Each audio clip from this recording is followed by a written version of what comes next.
काय बोलायचं दादा अभिवादन आज स्वर्गीय यशवंतराव चव्हाण साहेबांची आज जयंतीचा दिवस। आपण अनेक जण 12 मार्चला आणि 25 नोव्हेंबरला इथं अभिवादन करण्याच्या करता येत असतो। महाराष्ट्रातले अनेक सहकारी येत असतात, सरकारतर्फे देखील काही मान्यवर येत असतात। आज आवर्जून मी सरकारच्या तर्फे इथं अभिवादन करण्याच्या करता आलेलो आहे।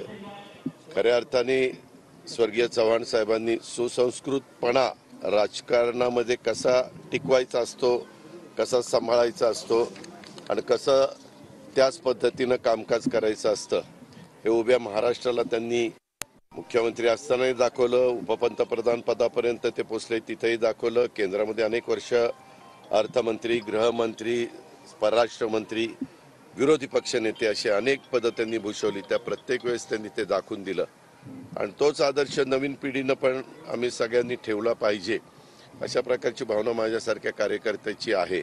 आपण अलीकडे बघतो, तुम्ही पण पत्रकार मित्र बघता की खूप वेगळ्या प्रकारे वाचाळ वीरांची संख्या वाढलेली आहे आणि काही पण बोलत असतात, कुठं काही कोण खेकडा म्हणतं, कोण वाघ म्हणतं, कोण काय म्हणतं।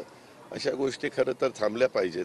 ज्यावेळेस आपण स्वर्गीय चव्हाण साहेबांचा आदर्श डोळ्यासमोर ठेवतो, स्वर्गीय वसंतदादांचा आदर्श डोळ्यासमोर ठेवतो, स्वर्गीय वसंतराव नाईकांचा आदर्श डोळ्यासमोर ठेवतो, ह्या सगळ्या महान व्यक्तींनी एक महाराष्ट्राला नवीन रस्ता दाखवलेला आहे। त्या रस्त्यानेच आपण सगळ्यांनी पुढे गेलं पाहिजे अशी माझी मनापासूनची भावना आहे।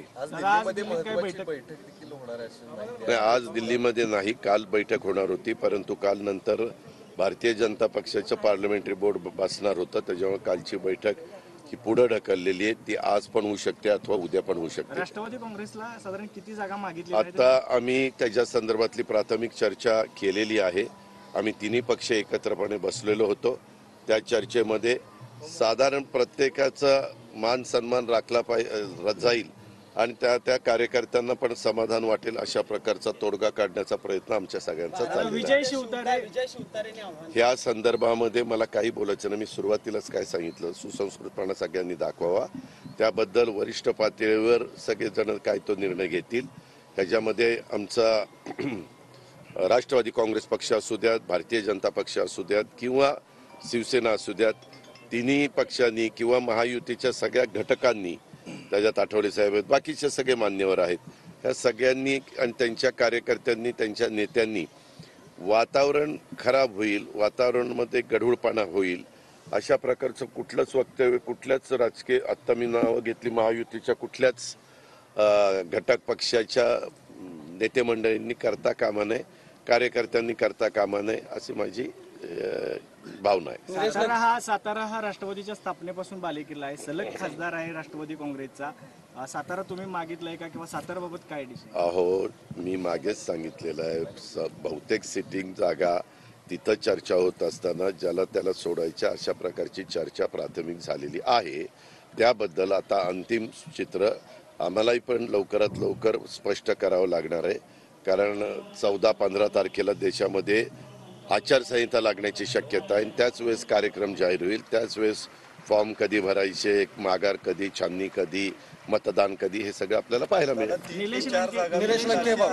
नाही, हे तुम्ही चर्चा करताय, निलेश लंकेबाबत तुम्ही चर्चा करताय, त्या चर्चेमध्ये काही तथ्य नाही।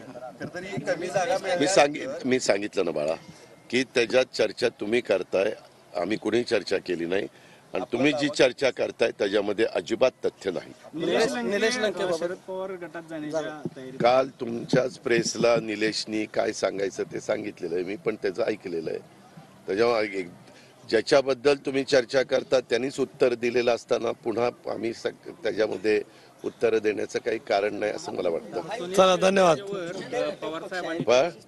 महायुतीमधले जे छोटे घटक पक्ष आहेत ते विशेषतः भाजपवर नाराज आहेत। महादेव जानकर यांनी थेट भाजपला धोका दिल्याचं त्या संदर्भामध्ये वेगवेगळे जण वेगवेगळे मत व्यक्त करतात, त्याच्याबद्दल भारतीय जनता पक्षाचे वरिष्ठ नेते त्यांची नोंद घेऊन काय तो मार्ग काढतील। सुनील शेळकेंच्या बद्दल पवार साहेबांनी मोठी टीका केली होती। का वरिष्ठांनी काय टीका करावी हा ज्याचा त्याचा अधिकार आहे, त्याबद्दल मी त्यांनी पण काय मत व्यक्त केलं तेही ऐकलेलं आहे आणि नंतर सुनीलनी पण त्याची भूमिका स्पष्ट केलेली आणि ह्याबद्दल मी परवा पुण्यामध्ये कार्यक्रम होता त्यावेळेस टर्मिनलचं उद्घाटन होतं एअरपोर्टचा, त्यावेळेस मी माझी भूमिका मांडलेली आहे. शेवटी काय होतं, आम्ही जर आता मी आज आलो कराडला, तटकरे साहेब आले, बाकीचे सगळे सहकारी आले, आम्हाला जे कोणी जवळ येऊन काही सांगितलं तर आम्ही पण त्याची शहानिशा केली पाहिजे.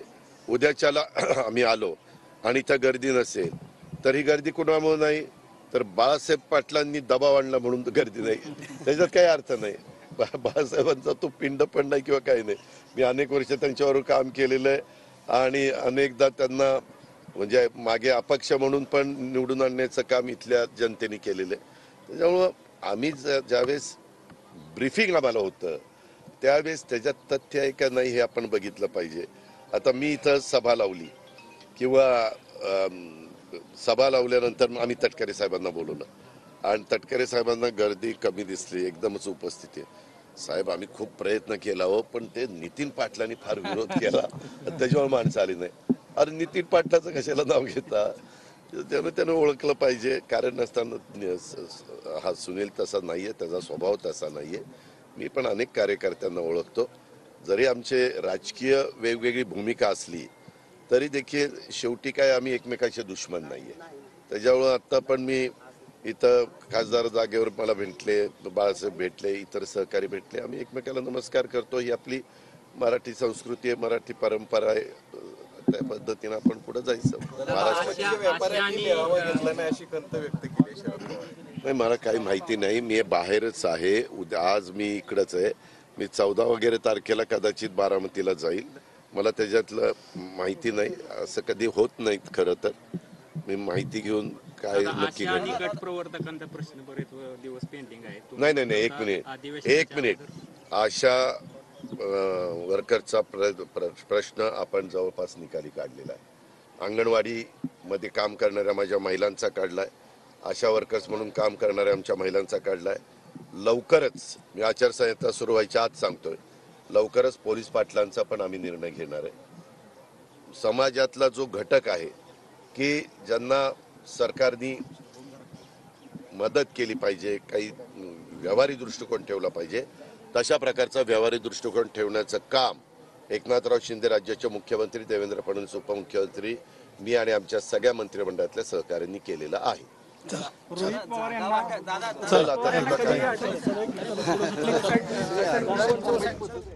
तर विजय शिवतारे यांनी काल अजित पवार यांच्यावर गंभीर आरोप केलेले होते. त्याच्यावर अजित पवार यांना विचारलं असता त्यांनी असं म्हटलेलं आहे की विजय शिवतारेंवर आपण काही बोलणार नाही, निलेश लंके शरद पवार गटामध्ये जाणार यामध्ये काही तथ्य नाही असं देखील त्यांनी म्हटलंय. सिटिंग जागा त्या पक्षाला सोडायची अशी चर्चा आधीच झालेली आहे असंही अजित पवार यांनी यावेळेला म्हटलेलं आहे. जागा वाटपामध्ये सर्वांचा सन्मान राखला जाईल असं देखील अजित पवार यांनी म्हटलेलं आहे. आज दिल्लीमध्ये कोणतीही बैठक नाही हे सुद्धा अजित पवारांनी स्पष्ट केलं.